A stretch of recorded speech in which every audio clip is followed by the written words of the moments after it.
God, I feel the diabetes right now coming from the Amish. Their peanut butter's so good they put marshmallow in it. Oh, man. It's not a bird, it's not a plane, it's Superhero Slate. It's a modern podcast where we talk about everything that's great, like movies, TV, superheroes. It's Superhero Slate. Oh yeah. Hello, everyone, and welcome to Superhero Slate, the show where we run down the latest super entertainment news. We love TV, movies, and superheroes, so let's talk it all out. My name is Chris Dillard. And my name's Mike Royer. And this week, get your tickets to the Battle of the Century with Thor Ragnarok. That's right. That's right. There are more shakeups in Star Wars land. Milk shake-ups is more like it. Delicious. What milkshake would Yoda drink? Let's talk about this later. Some X-Men movies may already be done filming. Okay. Oh, all right. And more. Oh, man. So, off the record, or I guess off the mic, we were talking about some home improvement repairs that you've been dealing with since you're now a homeowner. Mm-hmm. You're officially moved into a different segment of your adulthood life. So now you have to, take time away from being a nerd and deal with drywall. How's that going? Drywall, painting, carpeting, sliding glass doors. You name it, I've probably gone through it in the gamut of a week being here. And what my problem is, I'm very, when I start a project, I have to finish it. It can't just sit there. And I think I'm learning early on, you can't take on all the projects on your house at once. You have to take them one at a time, and they're not going to get done that day. It may take a week or so. So I've got to pull myself back and reel it in. But I am focusing very hardly on my in-home theater / gaming area. Yeah, that's what it's all about. Yeah, so I'm going to mount my first TV to a wall all right. tomorrow. 60 inches of TV mounted to that wall. Ooh. Yes. Yes, I got the color lights. My seats have been ordered. They're coming in, and we still don't have a couch in the main part of the house. So, but you got the theater seats. We got the theater seats. Priorities, Mike. That's what I'm talking about. Priorities. Man, I love it. I've also added my first pop vinyls to the house, if you will. It took 2 minutes into the show until you started talking about your pop vinyls. Well, I just realized that today is actually the 54th birthday of the Avengers, Mike. Oh, all right. And I actually just picked up the original Avengers set of pop vinyls from the Avengers movie. Is that a new set, or did you just track it down? Tracked it down. Someone had them out of sale. They're out of box, so they don't have the boxes. But that's fine with me because they look pretty cool. So it's Iron Man, Captain America, Thor, Hulk, and Nick Fury. That's how many they made back then. It's very. I think that's a very low number in the set because they hadn't had pop vinyls that long, especially for Marvel. So I was really excited to get that, and then realize, oh my gosh, it's their birthday. So that was pretty cool in my book, and I think that's a great way to open up the house with the Avengers pops. So yeah, that's right. Mike, you've got stuff going on. I don't even know anymore. I'm more focused on me than you, okay? Let's be honest here. What do you got going on? Anything good this weekend? I followed up on a promise that I made to myself last weekend where I said I was going to rewatch Deadpool. Because if you've been listening to this show long enough, you know that I am horrible at rewatching movies. It's not necessarily something that I try to do and fail. It's just I always find something else to watch. For example, the new season of BoJack Horseman on Netflix came out this weekend. I love that show, the 4th season. I binged that very, very quickly. It's a very awesome show. So it's just do I go back and watch a superhero movie that I already know is good, or do I watch a new season of something else? I mean, there's so much content out there in the world. I feel like anytime I go back on something old, I'm missing something new. So, but I was like, nope, I want to watch Deadpool. It's been so long. So I rewatched it, and lo and behold, it's just as funny and just as entertaining as the first time I watched it. So good. It definitely makes me excited for the sequel. I didn't buy it on iTunes, but I think I did connect it digitally through some sort of code. I don't know what the third-party business was that did that, but there are some extras on that DVD. I want to check those out. I always feel like, I want to get this movie on iTunes so I get the extras, but then I never get around to watching the extras. So I don't know what's going on with me there. But, yeah, rewatching movies is something that I don't get a chance to do. So when I get to do it, it's newsworthy. Yeah. I mean, I know Mike usually one and done. Usually with Mike over here. I mean, what was it? I think what was the last movie you got to see? Was it Guardians you saw twice? Did I see Guardians twice? I don't even remember. Maybe not. But I don't know, it does make me wonder about the longevity of a character like Deadpool. You know, he was kind of a novelty in his first movie. It's the first time we've ever had him. We got to see his origin story. You know, we got to see him before he got all melty-faced. And really, the story was just about a very, like, brief day in Deadpool's life, and then we did the flashback. So now I'm kind of curious, what is his second movie going to be like? You know, I feel like we definitely need to add these new characters like Cable, because I feel like Deadpool is going to have to be more relegated to not a side character, but I don't think he can be taken up the whole screen to kind of just not rehash the same jokes again, because they're lucky that they're rated R and they can just say all the profanity in the world, because luckily that's kind of the one character that can be carried through with swear words. But it started getting me thinking about Donald Glover's animated Deadpool show that's going to be coming on FX. I don't really know, probably the next year or two. And it's just like, well, you're not necessarily going to be able to swear on FX. You know, you can use like some lewd language, but you're not going to be able to go to those F-bombs and some of those extra childish swear words. So I'm like, I don't know, how's this animated series going to work? Hopefully since it's animated, the nice thing about animated worlds is the rights aren't so nailed down and separated between different studios. So maybe he can pal around with like Wolverine or Logan or whatever you want to call him to get that Claude man in there, or, you know, maybe he can be like palling around with like Spidey or making fun of like Beast or something because he keeps shitting on his lawn. Wow, you've already set up the opening for the show, Mike. It's just, there you go, man. Just cleaning up. But yeah, we're actually going to talk about Deadpool later, maybe some of this longevity. Ooh. So you're on the pulse of the news, Mike. You're there. You're feeling it, and I know you've probably not read it yet, so that's great. Well, I like to think I have some qualifications. Yeah, well, at least one or two. But I don't know, man. I'm ready to jump into this. Let's talk about something I'm having issues with, and I'm very excited, but I'm having issues with this. Thor Ragnarok. The tickets have gone on sale now. That's so right. That's 2 months early. Never have I seen like a movie release its tickets 2 months early like this. So that's really good. They're feeling hyped for Thor Ragnarok. It just passed for like movies this fall, like the number of people talking about them trending.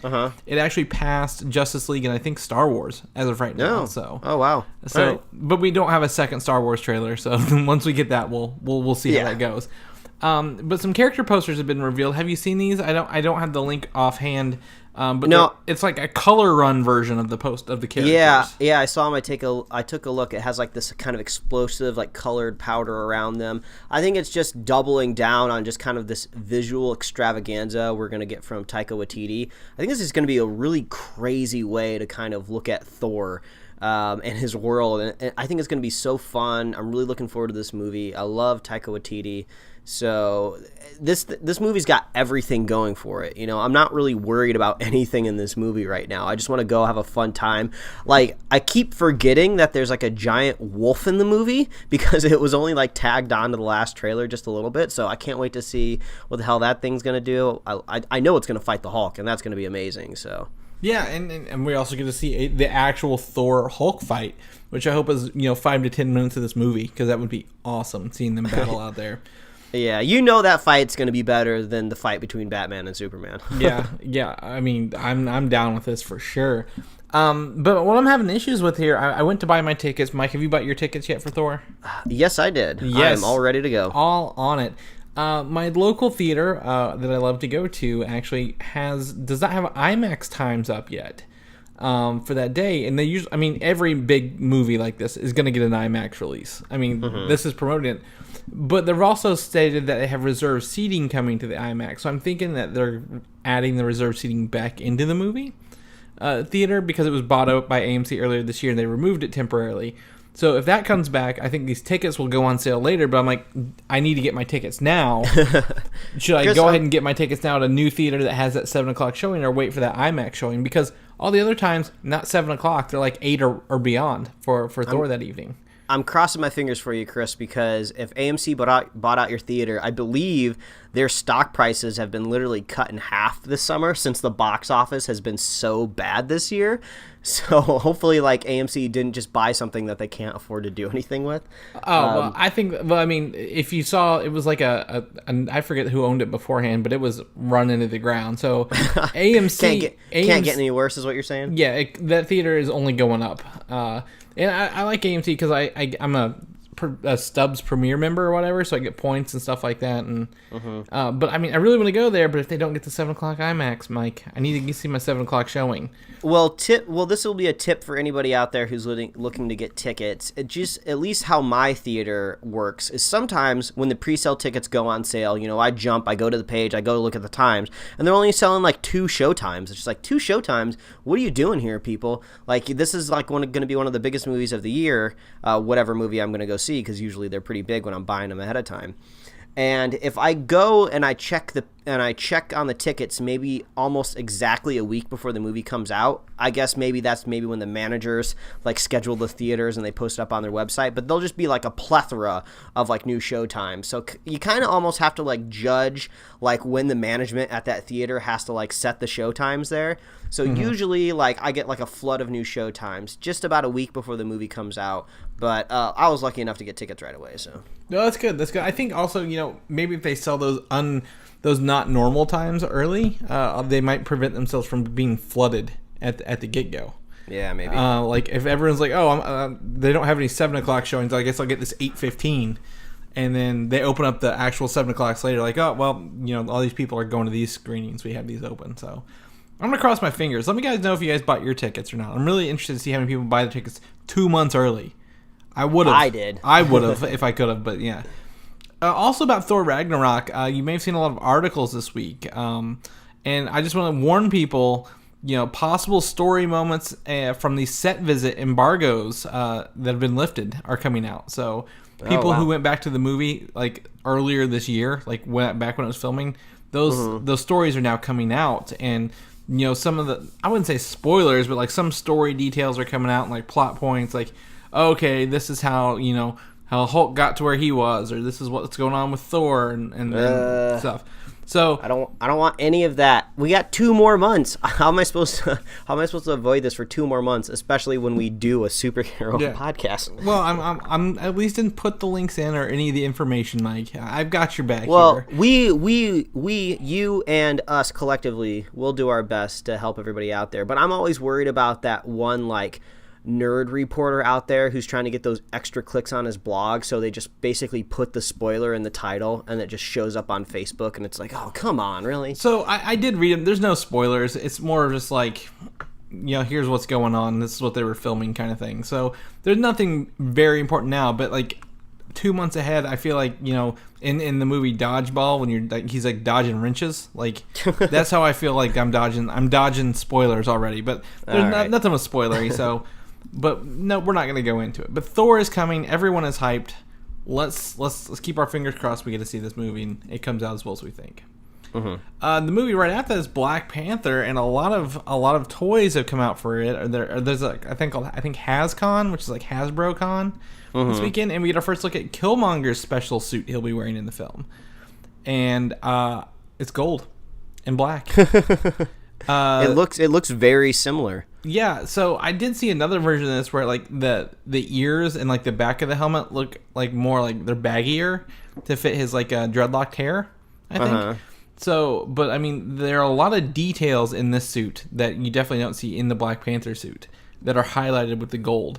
Yeah, it's really weird. So, is this box shot? Is this all we have, or do we know for sure that this like little logo down in the corner is the actual figure in the box? This definitely is the figure in the. This is it. Yes, this is official. Okay. I've actually seen the figure and a couple other things, but I just wanted to go with this little drawing because it was the closest and the best quality you could see. Gotcha. Well, it makes me wonder that maybe the Black Panther suit isn't as unique as we think it is. I don't necessarily think that there's like a whole chamber that with the walls lined with Black Panther suits, but it seems like there's going to be other kind of super powered rivals in Wakanda, because it's just kind of like, it's not a fair fight if you just have like this awesome vibranium suit and like people are trying to like, take over your city. It's like, well, I'm super powered, like good luck. Yeah, and then like what we saw in a Civil War, like big machine gun bullets off a helicopter just like ding off of it. Yeah. So, like, they have to level the playing field somehow. And if they're taking a book out of Iron Man's, like a play out of Iron Man's book, another suit. But I mean, that doesn't worry. I think it's cool to see this gold version rather than, I think Killmonger had like a different gold suit that looked way different. So it's it's good to see that they're kind of updating it to make it work in the MCU kind of thing. After that, we get Avengers 3, but then we have to wait a year for Avengers 4. So we have some Avengers 4 news. Man, it's so weird talking about Avengers 4 news when we haven't even seen a trailer for the third one, Yeah. Well, we saw it. Wink, wink. But Hawkeye is supposed to take up his sword-wielding persona Ronin in the film for Avengers 4. Ooh, so are we actually giving Hawkeye something to do, or is he maybe just getting a little boring and we gotta upgrade him a little bit? Yeah, it's definitely going to be interesting. In the comic books, he took up the persona Ronin. It was more like a samurai. I mean, Ronin is like a sword fighting name. But maybe he's got to learn a different skill set because firing arrows isn't doing it for him. Yeah, I feel like there's a couple different ways you could kind of make this work in the movie, and I think it could be something just as simple as just kind of a one-off, I just this is a more of a stealth serious mission. I just changed my costume and picked up the sword. So you just kind of alluding to the costume of Ronin. Or maybe they'll do it up a little bit more. I think when a character in a comic book totally changes their persona and identity, there's a big story element. There's a big character reason why they're doing that. I don't know. So maybe Clint will be going through some hard times. Maybe we'll develop his character a little bit more, because sometimes he just kind of pops up out of nowhere, just kind of help out the gang, and then he disappears. What was it? Was it Civil War? He was just kind of hey, I'm here. Come with me, Scarlet Witch. We're going to get away from Vision. I was just in the neighborhood to rescue you or something like that. So I don't know if we're just going to get more Hawkeye like that, or I don't know. Maybe we're going to know a little bit more about his family. Maybe he needs to protect his identity to save his family, so he puts on this suit. I don't know. So I think if I remember correctly, the character Ronin came about after the House of M ability series, which is where the Scarlet Witch rewrote reality kind of thing, and he was killed but then kind of brought back to life, I believe. I don't really remember a whole lot, but if that is true and we have the Infinity Gauntlet in play and possibly the Scarlet Witch in play, maybe reality's temporarily rewritten a little bit and he ends up being this character due to that reality rewriting kind of thing, like in the comic books. Yeah, I don't know. I feel like after Age of Ultron, we've kind of put Hawkeye in a corner. It's what are you supposed to do with a guy that has a family and kids, but is also supposed to be, this superhero? It makes more sense for his character and his family to retire and just go be a dad and a husband. But at the same time, this feels bad, but don't you kind of just want his family to die so he can go be a badass superhero without any attachments? They definitely in the Ultimate Universe kill his family, and he gets pretty dark in that one. And he is technically a fugitive from the state, I guess, since he was put in the prison and Captain America or Steve Rogers broke him out at the end. Oh, yeah, that's right. So maybe when he does break out, maybe that's why he needs to hide his identity, take him another mantle. Because if S.H.I.E.L.D. starts finding out, there's a dude running around with, a bow and arrow and, a purple suit, oh, that's Hawkeye. Does he have short blonde hair? Yeah, I think that's Hawkeye. No. This guy had a bow, but he was in a black suit, so it's a different guy. And he had a mohawk, so it can be Hawkeye, obviously. Yeah. So there's a bunch of reasons that could definitely lead to this logically in the movies, or illogically, I guess. I don't care. But I mean, to think we're still almost 2 years, a little under 2 years away from this, is big. So hopefully we'll get to see something soon. I think it answers one big question: Hawkeye's not dying in the third movie. Unless he does die and comes back as Ronin. Oh, anything could happen with these goddamn gems. It definitely could. A fun photo here from Spider-Man Homecoming, launched in China today, or very soon, and the poster for it is highly inaccurate for the movie. So I thought you would find this funny, seeing that none of this on the poster. Technically, it all happens, but it does not happen together. So, I mean, it's still. I mean, I guess it's a way cooler poster than that original one that we got. So I don't know. Whatever. It's China. They're just trying to get them in the theater and take their money. Yeah. So this one just has Iron Man on a exploding jet while the Vulture is trying to land on him, and Iron Man's chasing them down from Avengers Tower. Okay. Well, if they put this up and it didn't happen, would you be disappointed or pleasantly surprised they tricked you, Mike? Oh God, I don't know. I'm Chinese, so I probably have other things to worry about, like the democratic process of my country. So I'm just going into the theater to just Look, not you're have to too worry busy about making that. iPhones. You can't go watch this movie. Never mind. I forgot I asked you. So there's that. You guys can take a look at that poster and get a kick out of it if you've seen the movie. If not, might be spoilers. I doubt it. So, oh well. It's coming out on Blu-ray next month. So our DVD and 4K and Blu-ray next month. So that's cool. Agents of S.H.I.E.L.D. is bringing back a popular fan favorite character, at least for me, with Lance Hunter returning to the show. You might remember him being the sidekick to Mockingbird, and they left to make their own show that was not picked up. So, Oh yeah, he was the British fellow, right? that is correct. Okay, yeah, I remember him. I feel like he's popped up somewhere else recently on a TV show I'm watching, but I can't recall. But yeah, he was he was spunky. It'll be fun to see him come back. Yeah, he was definitely different. He definitely brought a different dynamic to the show than he's like, yeah, he's a good operative, but he's just like, no, we're gonna do it like a different way, kind of thing. So, yeah, he's funny. I like him. Let's bring him back. I'm cool with this. No word on Mockingbird. The actress Adrienne Palicki is starring in the Orville, which starts up today, I guess, this Sunday. Yeah, that's right. So I don't think she'll be coming back, but at least we'll get one of them, and who knows for how long. But if the season starts off in space, does it mean it's going to come back to Earth, or is he going to end up in space? Mike, what do you think? Oh God, I don't know. Too many questions. I'm just curious how they're going to pull off space on that TV budget, but we'll see. I mean, Sci-Fi can do it. They got some sci-fi shows in space, so. Yeah, well, I mean, thankfully ABC, after Inhumans, only has one show to focus its money on, rather than 4 CW shows. So we'll see how they pull that off for sure. The Punisher, another TV show from Marvel, hopefully launching this November, shows our first look at Micro, also known as Microchip, talking with Frank Castle, and it appears that they're both in an abandoned warehouse turned makeshift base and a bed, and they're drinking, and who knows what's happening. They look like they would be very good friends. They look like they're meant for each other. They do. So Micro looks like a stereotypical underground hacker, if you will, a techie. I believe his pants are undone, if I believe correctly. I'm seeing here. But did you ever see the Punisher Warzone, the 2008 version of Punisher? No, I did not, Chris. So they have Microchip in that one. I think our first on-screen version with Wayne Knight from Seinfeld fame. Oh, yeah. So they probably thought, oh, great, he did the hacking in Jurassic Park, right? So he's obviously a good hacker.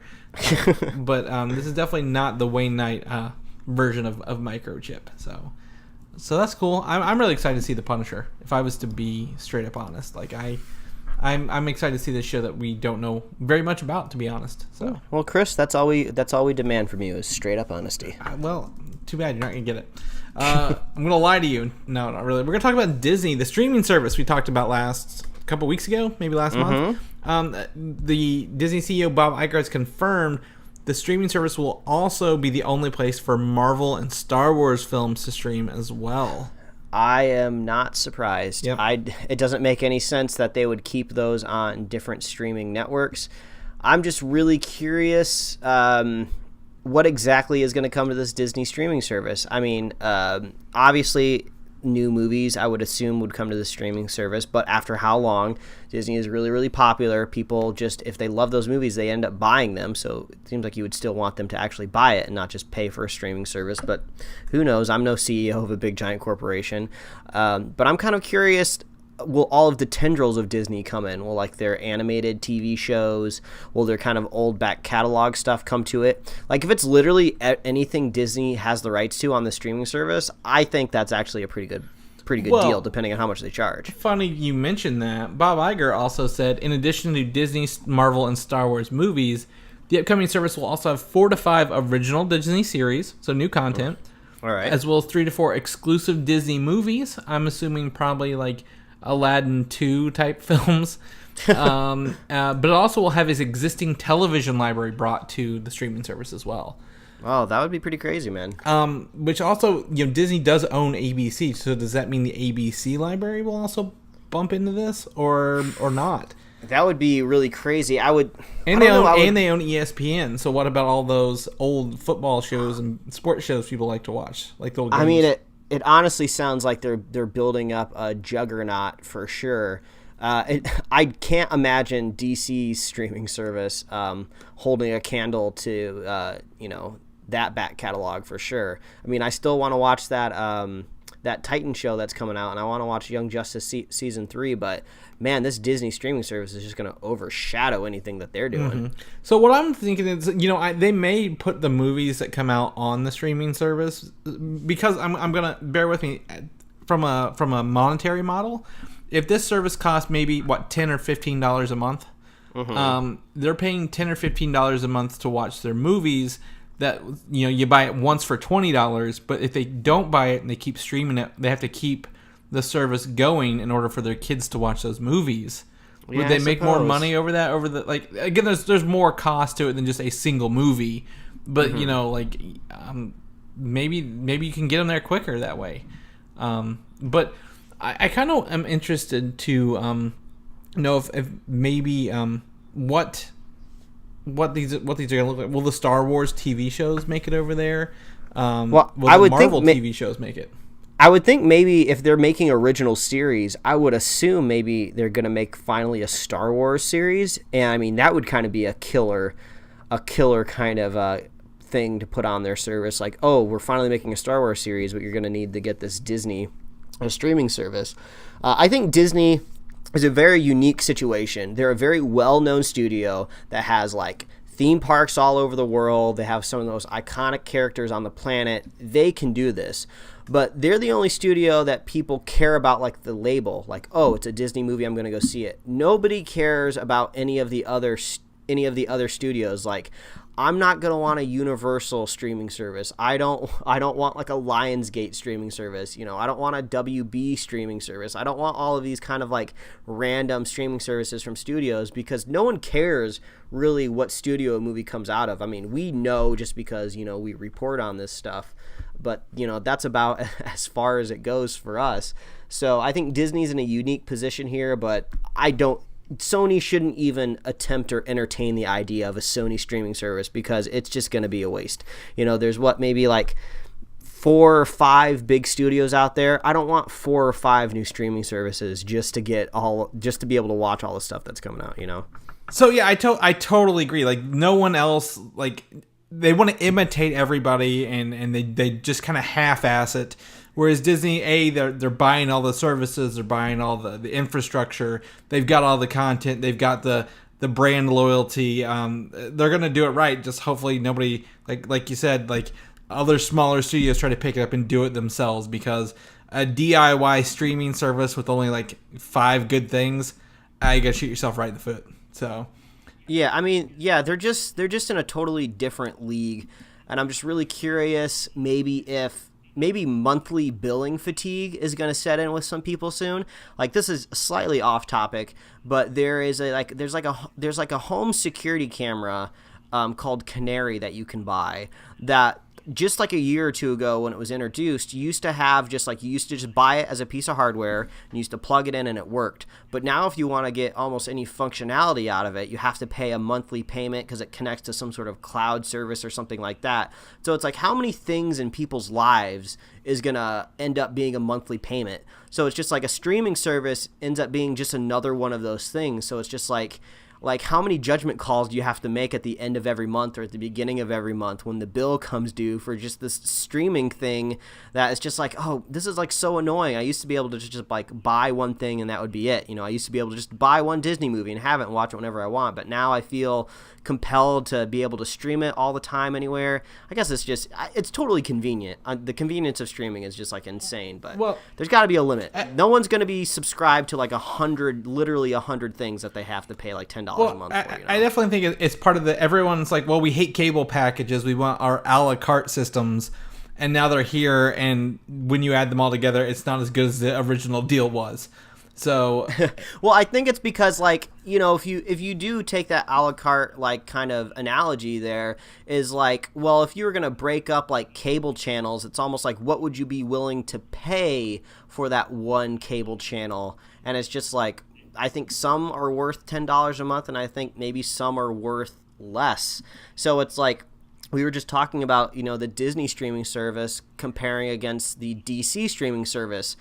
I don't think it's a contest if they're priced the same, but if the DC streaming service is maybe a couple bucks cheaper, maybe that makes more sense. Yeah, even if it was the same price, I feel I'm going to have more variety on Disney than DC ever will. Yeah. So, for sure. Yeah, we'll have to see when they actually come out. It's all speculation now, but I'm definitely more excited for this Disney service as more things are added to it.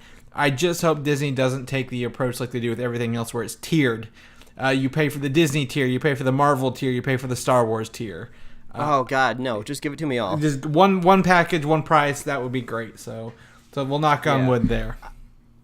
Yeah. Either way, all of these streaming services are amazing because they don't give me commercials. I love living in a world without commercials. So I guess if that costs me a little bit more money, I'll deal with it. That's true. Mike will pay for your service if it has no commercials. That's right. That's right. So in Star Wars: The Last Jedi, a couple images have come out today, but the one I want to share with you here is not our first, but another look at Supreme Leader Snoke here, and he looks pissed off. His ugly mug. So I guess this is like our second look at his unhologram face. That first one was taken down very quickly by Disney Incorporated. Mm-hmm. I don't know if this one's official or where exactly it came from. This kind of seems like one of those maybe promo leaks or something like that. There's a bunch of character cards like this. The Rebels, I think, are blue, have a blue background in the same background, and this one has a yellow for the First Order characters. So it's definitely official, so that's for sure. Yeah, I feel like I'm just going to be underwhelmed now, because just now that I'm seeing him in broad daylight, I'm getting the idea that he's not a giant. I know I might be the only person that took that projection of him literally, but I think it would just be really cool if he was big. I don't know, I just like the idea of maybe Jedis trying to fight something really tall, because a lightsaber battle is cool and all, but can you imagine the stakes of a giant lightsaber? I mean, I guess maybe that's just the theme of this new Star Wars trilogy, of just make everything bigger, make the Death Star bigger, make those they're not called AT-ATs. What are the ones with four legs called again? The four legs are the AT-ATs, yes. The two legs are the AT-STs. Okay, yeah. So make the AT-ATs bigger, because we know we're getting that bigger one coming up. So, make the villain bigger and give him a bigger lightsaber. I know it sounds kind of dumb, but don't you want a giant alien with a giant industrial lightsaber that has I don't know, a ton of those crystals or whatever's in there to make that lightsaber? That sounds badass. I'm gonna have to go on the other side of the fence and say no. I don't want this big. You want him to be short? You want him to be as short as Yoda? Yeah, he's actually very, very small person. Have you seen Men in Black? It's the guys who go in the human suits. He's one of those. Yeah, I suppose that's an idea. Well, what I kind of like, he's got a very shiny cloth robe on, it looks like, so he very much lives elegantly, I guess, for a horrifically scarred and elderly alien character. But the more I see of him, because they have this and they have the official pop vinyl you can buy of him as well to bring that back around. I just don't think he's going to do anything. I think he'll probably be killed off very quickly, is my concern, after all the hype for him. So yeah, I think if there's one thing that we can take away, since now we're kind of seeing him in flesh and bone, yeah, like you said, I think it's safe to say that he is not human. He is an alien figure. He's got very wide set eyes, got a very big cranium. He looks very human-like, and I think that hologram did kind of make things harder to tell. But yeah, I think he doesn't have that same anatomy as a human, so it makes me wonder, what's his backstory? Mm-hmm. And I like that he's a bad guy. Because Darth Maul, I guess he probably wasn't human because he was growing horns, but he was literally a human being in makeup for the movie. So I like that this is kind of, it's a little off-putting seeing someone that looks like a human, but is not. Yeah, it's right outside the uncanny valley. You can't look away. Yeah. At him, and that's cool. I hope he's just not kind of killed off quickly.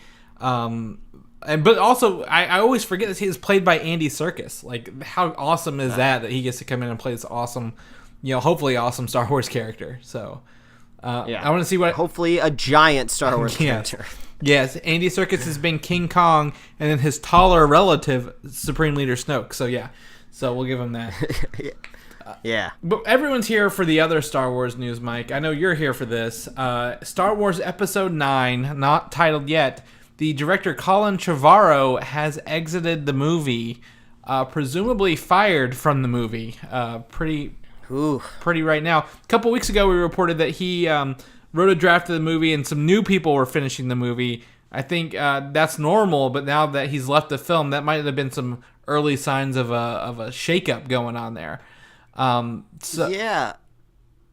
So, I mean, what I've gotten out of this is the top contenders for the last movie are both Rian Johnson of Episode 8 and J.J. Abrams of Episode 7. And what my friend Brian of Comic UI pointed out to me is that the last person to direct 2 Star Wars movies total ended up being George Lucas. So I don't think anybody wants that. Yeah, it's a really weird situation. Like, we were literally just talking about how big of an organization Disney is, and it seems like they want a very specific movie made.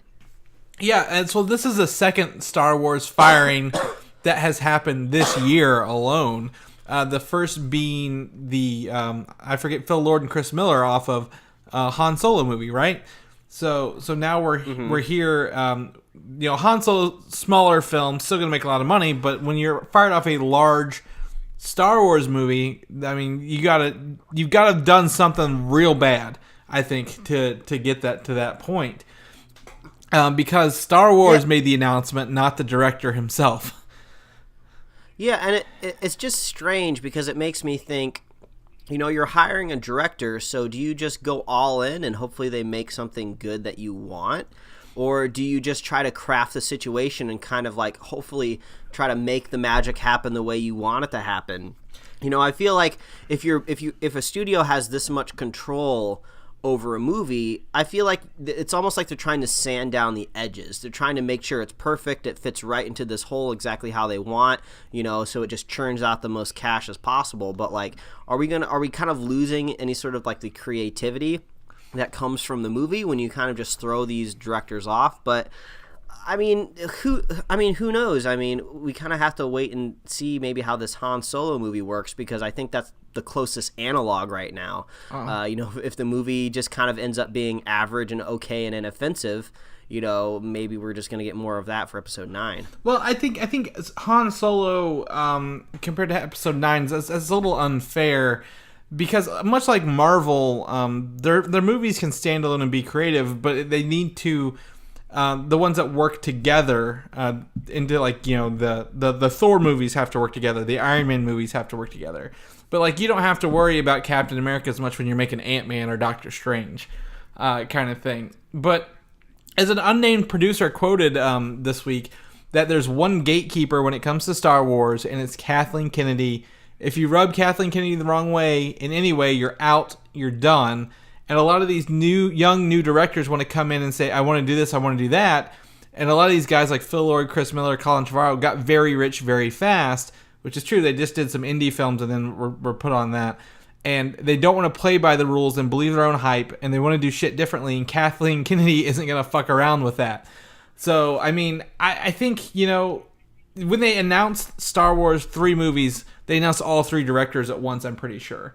Or at least it was the 9, Colin Trevorrow was brought in after they announced, after 7 was kind of in production.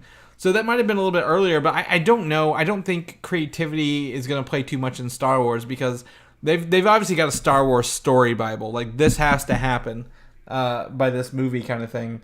And it's still, I mean, though it is a moneymaker, I think they need to prove, hey, we're not messing up Star Wars. We're not doing a prequel situation where you just give one person all the creativity and nobody's having any fun at the end of the day. Yeah. Yeah, I mean, I guess that is a very interesting way to look at it, whether it's true or not. Like, you do have these young directors that have kind of come up out of nowhere. Like, I guess maybe they have or haven't paid their dues. Is the big movie that they directed just a fluke, and maybe Disney's worried that they're just going to be a one-hit wonder director? I don't know. I guess that's a possibility, but that's a loaded quote. I mean, I guess if you rub Kathleen Kennedy the wrong way in any way, you're out. Like, does that just mean if you just like make a really bad or ill-timed joke that you're just out of there, or maybe she just doesn't like your attitude? But I don't know. It sounds like a very stressful thing to be directing a giant Disney movie.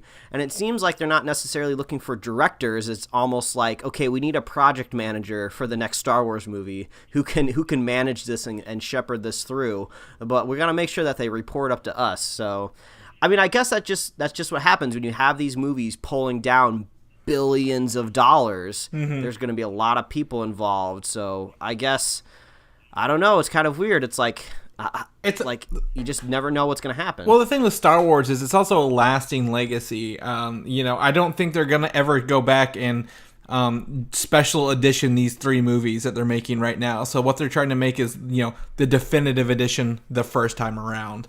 But I think it would have been nice if they would have kept with Lord and Miller on the Han Solo movie, because it seemed like maybe these Star Wars story movies would have been a fun time to experiment a little bit, at least. You have your big flagship movies, like you said, that are sticking to a big story Bible. They have to hit these beats and hit these notes.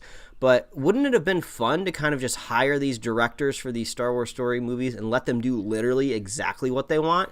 Obviously don't rewrite canon and just make Rey's parents, related to Darth Vader in some way, and she's not supposed to be. But it's just it would have been kind of cool to just make this Han Solo movie how Lord and Miller wanted their movie to be. Whether it was funny and goofy, who cares? It's just a Star Wars story movie. We already have a bunch of awesome Han Solo stuff in the flagship movies, so just let them do whatever they want. So I guess it makes a little bit more sense with Episode 9, but I think it would have been nice if these Star Wars movies were smaller. Well, I'm gonna reel you back in. I think you're making a big assumption that Phil Lord and Chris Miller were gonna make a funny movie, and we're told, hey, make a funny movie early on, when everybody was like, no, they weren't following the scripts. They were doing stuff off script, not telling people what they were doing. And when you're fucking with billions of dollars, you can't just be riffing on set okay, we're gonna try this out today. Hopefully it works out. So. Maybe that's just how those, guys make movies. Maybe that's how the movies that they made before ended up being so But good. they would have vetted them before they got to that point. It wouldn't have been like, oh, well, we just found out on set you don't know how to do this, so whoops, our bad.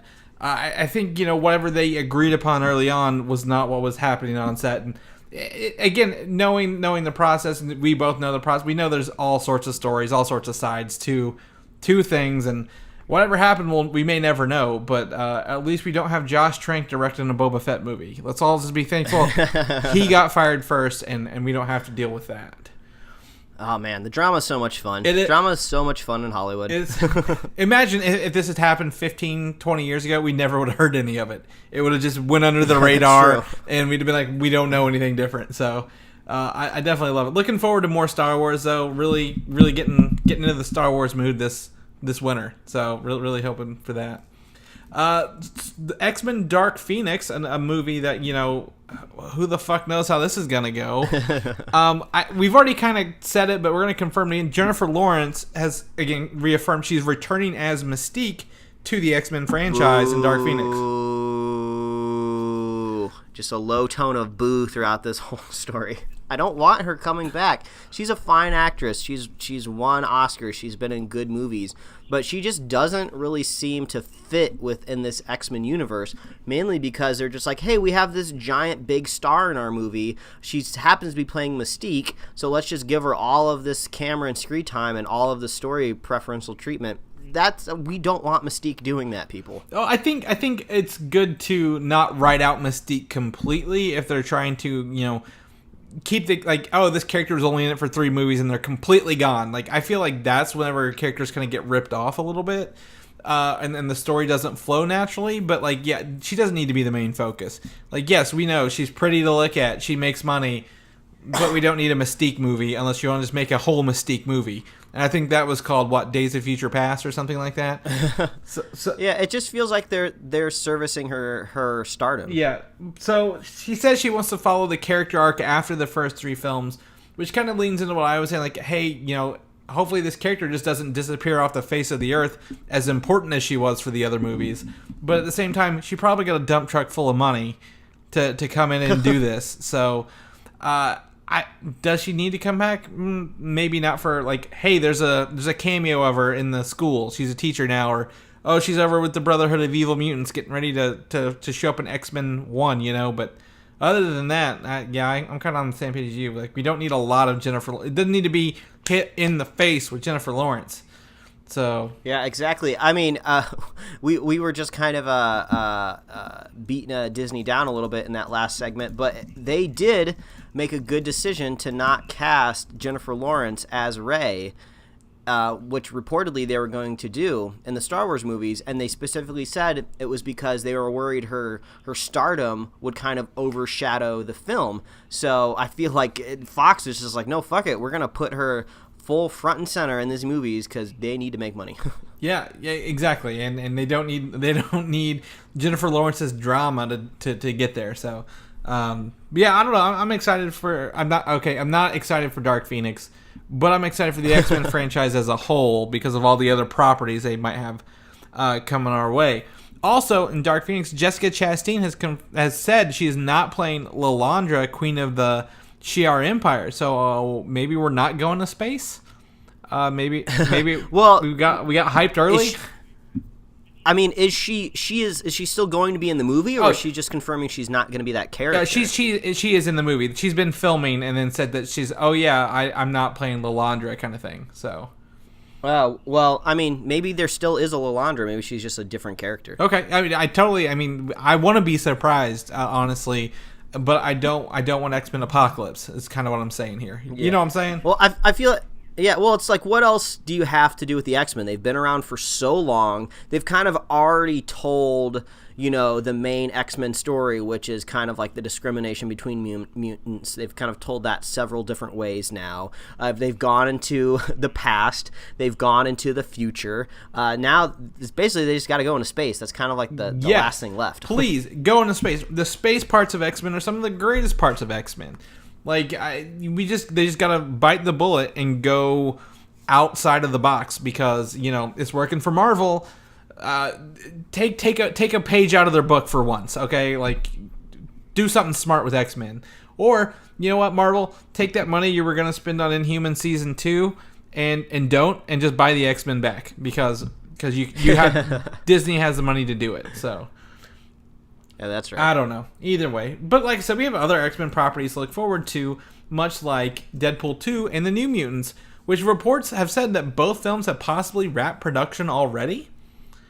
Oh, wow. So Josh Boone has reportedly completed the spin-off X-Men New Mutants for release on April 13th, which I guess he'd have to have done, right? Like, it would have to be completely done. While director David Leitch has wrapped Deadpool 2 for a June 1st release. Oh, wow. I wonder if maybe this is just kind of principal photography, I think what they call. The cameras have stopped rolling. Yeah, yes. I would think there's still lots of special effects work to do. My assumption is that New Mutants has a lot of visual effects work to get done, and it's probably mostly done in green screen. Because we saw set photos from Deadpool 2, right? We saw Cable. We saw, a stunt actress tragically died on the set of Deadpool 2. Like, they're out and about. Mm-hmm. But New Mutants would have taken less than 2 months to film, and we saw no set photos other than like the cast releasing one together in a stairwell one day. Well, correct me if I'm wrong. I think the last time we kind of talked about the overall story of New Mutants, didn't we say that there was going to be some sort of like maybe horror or dark tone to the movie or something along those lines? Yeah, very much so. So usually when you try to hit that tone in a movie, usually they're kind of like smaller, more intimate. Maybe that's how this New Mutants movie is working. Maybe they're all trapped in a facility, so it makes sense that all the filming would be maybe in one location, or like you said, a green screen. They just on one just big green warehouse, and they're just going to put digitally put all the other stuff in there. But maybe it's more smaller and intimate, and it was able to film very quickly. I definitely hope so. The smaller, more intimate ones are great, and I think part of it, they fight like a demon bear, wasn't it? Like in that visual effects reel that they've already have. Yeah. So they already have a lot of this stuff already in place. So with that already, like visual effects pre-reels done, maybe they've been working on it a lot longer than we knew, and they just kind of knocked it out and like, all right, we're done, move along. Mm-hmm. So I don't know. I'm okay with them both being done as long as we get as long as Fox hits their deadline for once. I'd be okay with that. Yeah, I like it because the sooner they're done, that just means the sooner we're gonna get a trailer. Yeah, and April's coming up quick, man. I mean, we're getting closer to April than it sounds like, and we got to see some footage on this to get us hyped for a brand new franchise. Yeah, I have a strong feeling since Deadpool 2 is probably going to be the biggest thing coming out of Fox Studios next year, and considering the time, I think Deadpool is going to have a pretty strong appearance at the Super Bowl. I think the last time his movie was coming out, I think he was selling like chimichangas like outside. It was just kind of more of a viral thing, but I would assume we're going to be getting some cool Super Bowl trailers coming that time. Yeah. And what I like about you talking earlier, Deadpool 2, Deadpool 1 it's like over a day and it's a flashback, but with Cable they can actually have a flash forward. So it's like the reverse story of the effect. Like Cable's telling about what happens in the future because Deadpool messed something up real bad. So I think that's a cool flip on the story without trying to make it too weird and too different and too new. So we'll take that. Also, great news here, X-Force, the movie, Deadpool and Cable will lead the team in the upcoming X-Force movie. So I think that makes total sense, and I was very much expecting that. Great. What you probably didn't expect is Drew Goddard to write and direct the film. So, ooh, Drew Goddard. I think the last time I heard that name, we were talking about Daredevil. Yep, he was signed on for Daredevil, and then he left to go do... I think he worked on Pacific Rim 2, maybe a little bit. He's been all over the place. Like, he's got his hands in everything. I don't know if he's really completed anything lately, kind of like a Del Toro of sorts, if you will. But I definitely think having him lined up to do X-Force would be the comic book property we kind of want him to do. So I'm okay with this. Like, this is good news for X-Force. Yeah, I mean, he was a producer on Daredevil. He was a writer on Cabin in the Woods. So he's done lots of really awesome stuff. So I'm totally down with Drew Goddard being all over this X-Force movie.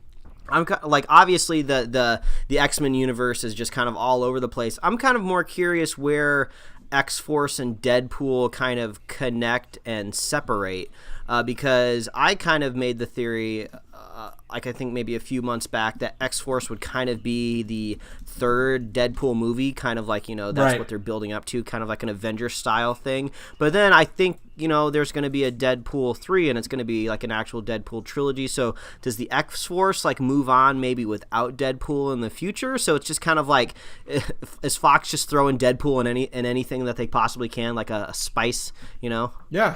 I mean, who honestly, I honestly don't know, but if it is Deadpool 3, I'm okay with it. If it's its own separate movie, even better for us. I think, we're getting some good stuff out of it regardless. So Fox is making several okay decisions in my book, and this is one of them, I think.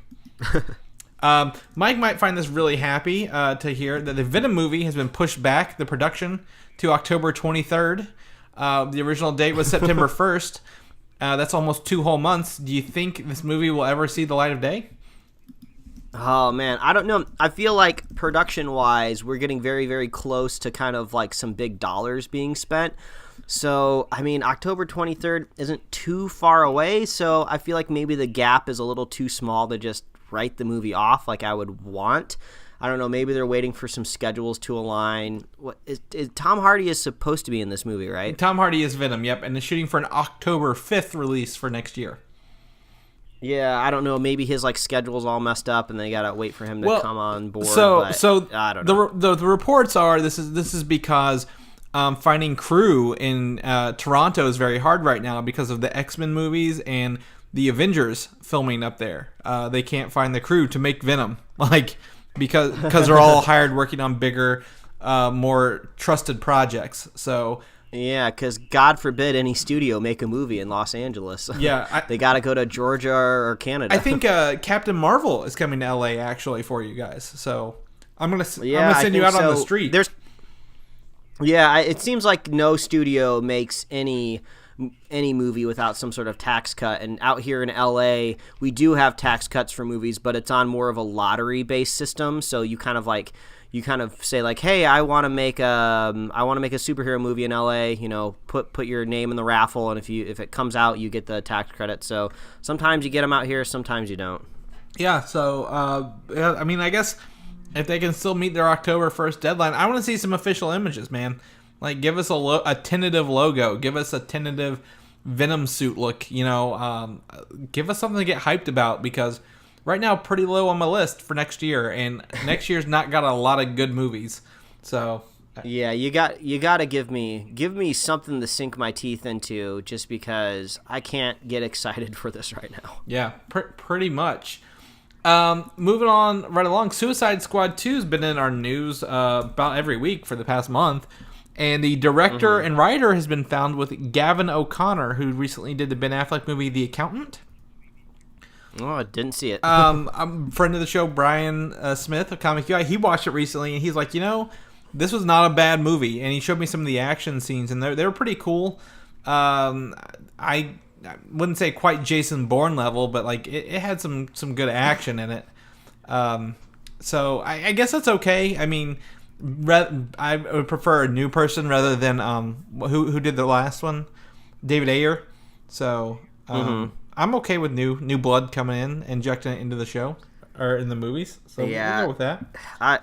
And lastly, Mike's new favorite. Just want a good movie. That's right. Mike's new favorite movie is going to be the live action Aladdin, because I've now decided this on the show. And it is it is commenced production, surprisingly enough. They're still moving along with it, and Will Smith has shown a main cast photo that he's shared here. And we get to see Will Smith as who will be playing the genie. He's not in his genie attire, hopefully not. And we get Mena Massoud as Aladdin. There in the front guy on the bottom. He looks like an Aladdin. I'll give him that. Naomi Scott as Princess Jasmine. She was in the Power Rangers movie. And Marwan Kenzari as Jafar there in the background. So, man, this is a good looking cast. I haven't really ever been excited for a live action Disney movie. I'm not really excited for the quote unquote live action Lion King. Still haven't seen the Jungle Book. We all know my opinions on the other movies before that, but this looks like a really fun cast. It looks like they're having a good time. They do. They look like they're having fun. If you look in the back there, you see the circular doors. It looks like they're building the sets in the background, so it's not fully CG. It looks like they have some, live sets going on, which is surprising, because they tend to like to CG everything these days. I mean, I wasn't much of a Disney kid myself growing up. So I wasn't like really addicted to all the Disney movies, but Aladdin really was one that I really enjoyed, just because, it had like magic and, had badass sword fights and stuff like that. So I feel like the live action Disney movies are finally catching up to stuff that I was watching. So now I'm actually kind of excited. Well, I also think Aladdin for us is one of the first male oriented Disney movies. Everything else was the princess, the princess this, princess that. And while it says Princess Jasmine, you kind of get to see a rags to riches story for Aladdin. And Robin Williams as a genie is definitely a sight to behold. His jokes work for kids. There's jokes for older people as well in there. So that was really it hit the nail on the head with what it was shooting for here. And these people definitely look like they're having a good time, and that's just kind of contagious. My question is Will Smith wearing a hat promoting himself? It's a W with a circle, and that's not Westworld's logo. I know. So I don't know. I don't know either. But chalk us up as curious, interested in the live action Aladdin movie coming out from Disney sometime. It's not on our upcoming release schedule. I don't have a Disney one. I'm sorry. So it's all right. So we'll let it slide. Yeah, that's fine. Thank you. So we finally made it. Got through our show this week. And again, somehow I did not manage to reference The Dark Knight yet again. Thank you for our fan of the show, Jacob, for pointing that out. Mike, if people want to know what you're up to, what you're doing, where can they find more out about where you're at? Well, they can follow me at Mike Royer Design on Twitter and Instagram, and they can follow my webcomics at pickledcomics.com. Chris, if people want to know what you're up to, where can they follow you? You can find me on Twitter at Valdin, Valdin. I'll be posting stuff there. I'm going to take a picture of those Avengers pop, so if you follow me, you'll probably already seen it. If not, go check it out. I'm really excited to share this set. Like, it's fun to have a full set of pops. And, also, you can find me on Comic UI. You can read my stuff there. And you can also listen to my other show, Filmside Chats. And lastly, you can also head over to YouTube, search the DNN, and see the video work there I do with the Destination. So I definitely I encourage you to check out the Destination. There's a lot of comic book stuff there. There's a lot of collectibles. If you have anything, I do a lot of video work with the Destination. Mike, if people are listening to the show for the first time, where can they find more about the show at? Well, as always, please visit superheroslate.com. That is the best place to find all the avenues we host the show and to check out our awesome show notes. So if you want to see all these images and stuff that we talked about on the show, you don't have to scour the internet for that. Just go to superheroslate.com. And you can subscribe to us on iTunes, YouTube, Google Play Music, SoundCloud, Stitcher, Tumblr. You can get us right in your email inbox every week, and you can like us on Facebook and follow us on Twitter and Instagram. There are shirts at superheroslate.com/store if you want to sport a Superhero Slate shirt. I'm actually wearing mine right now, so I'm looking fresh. Oh, God. If you're a fan of the show, please consider leaving us a review, dropping us a comment or a like, however you digest the show. We really love that. And if you're a super fan of the show, all you got to do is share the show with a friend, share the show with a buddy, and we will be here every week. And as you can tell, I rushed through all of that because we have had mounting technical difficulties for this episode. So I'm always worried about something dropping or losing because, Chris, I don't know if you noticed, but while we were doing that final closing segment, the call dropped. I had to call you back. Oh, I did. And, I noticed, and I just rolled with it. I wasn't going to tell a soul. You just powered through. Yeah, this is gonna be this is gonna be a fun episode. If you can reach out to us and find the seams and find the edits where we had to transition from Skype to just a regular old phone call, bonus points for you. Yeah, it's gonna be a beauty editing this one as well. So looking forward to that, Mike. But I guess fun. Yeah. So I guess until next week, let's get off here before we lose this call. So I'll see you guys then. Yeah. All right, bye everybody. Thanks for listening, and don't forget to subscribe. You pick a pop culture reference, 60% of the time it might be a documentary on Netflix. 75% of the time it's a pop vinyl.